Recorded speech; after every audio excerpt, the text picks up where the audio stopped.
बिस्मिल्लाहिर्रहमानिर्रहीम। अस्सलाम वालेकुम दोस्तों, मैं हूं मोहम्मद अरहम नवीद और अरहम ह्यूरिस्टिक टॉक्स चैनल में आपको वेलकम करता हूं। तो व्यूअर्स, आज की वीडियो का टॉपिक इस चीज़ के बारे में है कि रानीखेत की बीमारी से कैसे बचें और उसका ट्रीटमेंट क्या है। तो आज इसी टॉपिक के बारे में बात करेंगे। अपना टॉपिक स्टार्ट करते हैं।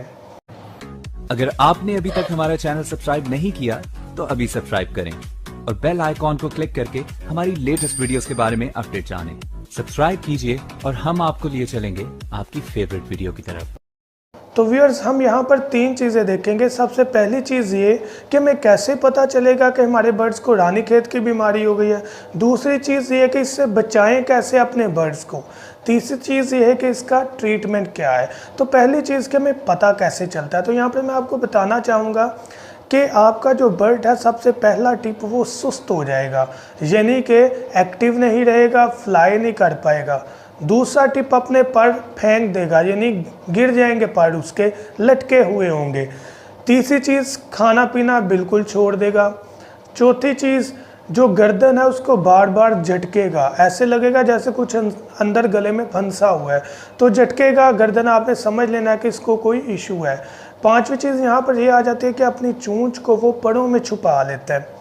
छठी चीज़ यहाँ पर ये आ जाती है कि बर्ड बिल्कुल जो है वो पावरलेस हो जाता है, उसमें पावर नहीं रहती। अगर आप उसे पकड़ें भी तो वो थोड़ी सी जंप कर पाएगा, फ्लाई बिल्कुल भी नहीं कर पाएगा। सातवीं चीज़ यहाँ पर ये आएगी कि वो अपना सांस जो है वो तेज़ लेगा। आठवीं चीज़ ये होगी कि उसके नोज़ से पानी बहना शुरू हो जाएगा, जो कि ज़ुकाम नहीं होगा, लेकिन ये सारी अलामात इकट्ठी होंगी तो आपने समझ लेना है कि ये रानीखेत का ही मसला लग रहा है। पानी ज़ुकाम टाइप आना स्टार्ट हो जाएगा, लेकिन ज़ुकाम होगा नहीं। तो ये 7-8 टिप हैं जिनकी बदौलत हम देखकर कह सकते हैं कि लगता है हमारा जो बर्ड है उसमें रानीखेत की बीमारी आ गई है। आमतौर पर ज़्यादातर ये जो बीमारी है ये मुर्गियों और कबूतरों और मोर वगैरह में ज़्यादातर पाई जाती है, लेकिन बाज़ औक़ात बर्ड्स में भी आ जाती है हवा के ज़रिए, या हमने अगर बर्ड्स जो है मुर्गियाँ वगैरह पास रखी हों अपने पेट्स के, तो वहाँ से भी ट्रांसफ़र हो जाता है। अब बात करते हैं कि इससे बचाएं कैसे। तो सबसे पहली चीज़ आ जाती है व्यूअर्स कि अगर आप ऐसी कोई इलामत अपने बर्ड में देखते हैं तो उसको फ़ौरन अलग करें।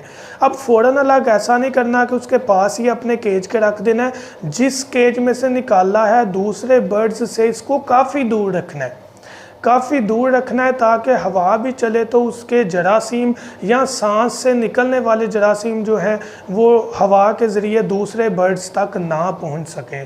तो पहली चीज़ ये। दूसरी चीज़ ये कि जब आप मार्केट में जाएं तो उनमें अक्सर ये बीमारियां होती हैं, घर में ये बीमारियां नहीं होती, अक्सर हम बाहर से लेकर आते हैं। तो आपने देखना है कि जो आप बर्ड नया लाएं उसे कुछ दिन अलग रखें, उसके बाद में इकट्ठा रखें दूसरे बर्ड के साथ। तो तीसरी चीज़ ये यहाँ पर आ जाती है कि कोई भी आप मार्केट में विज़िट करते हैं तो कोशिश करें कि अपने हाथ वगैरह धोकर फिर आप अपने बर्ड्स की तरफ आएँ और फिर उनको टच करें। अब बात करते हैं ट्रीटमेंट क्या है। तो ट्रीटमेंट के लिए जो पाउडर है वो हर मेडिकल स्टोर से आम तौर पर मिल जाता है, क्योंकि ये बीमारी जो है बहुत आम है मुर्गियों में, कबूतरों में। तो रानीखेत की जो मेडिसिन है वो आम मेडिकल स्टोर से मिल जाती है, जिसका नाम एनरूमॉल सी है, या इस तरह की दूसरी मेडिसिन भी हो सकती है। तो आपने करना क्या है कि आपने एनरूमॉल सी जो है, स्पेलिंग आपको मैं शो करवा रहा हूँ, आपने ये वाली मेडिसिन जो है वो मेडिकल स्टोर से बाय कर लेनी है।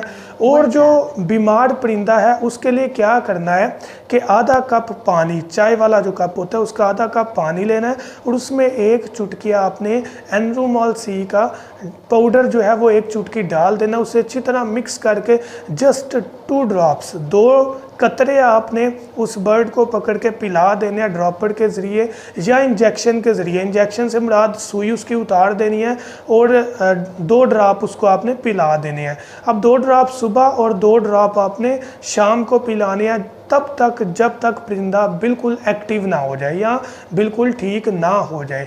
तो ये तो हो गया उस परिंदे के लिए जो कि बीमार था।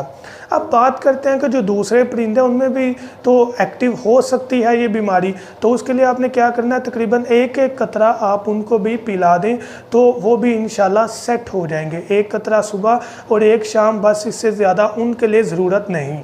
और जो बीमार है उसको आपने तब तक 2 कतरे सुबह और 2 कतरे शाम देने हैं हैं जब तक वो बिल्कुल सेट ना हो जाए। तो व्यूअर्स, मैं उम्मीद करता हूँ कि वीडियो आपको ज़रूर बेनिफिट देगी। अगर आप मेरा दूसरा चैनल विज़िट करेंगे तो आपको इंशाल्लाह वहाँ पर डिफरेंट टॉपिक्स, मैसेज और सिंगिंग से रिलेटेड जो चीज़ें हैं वीडियोस मिल जाएंगी। तो लाजमी मेरा दूसरा चैनल भी विज़िट करें, लिंक डिस्क्रिप्शन में मिल जाएगा। Thank you so much. दुआ में याद रखिएगा। अल्लाह हाफिज़।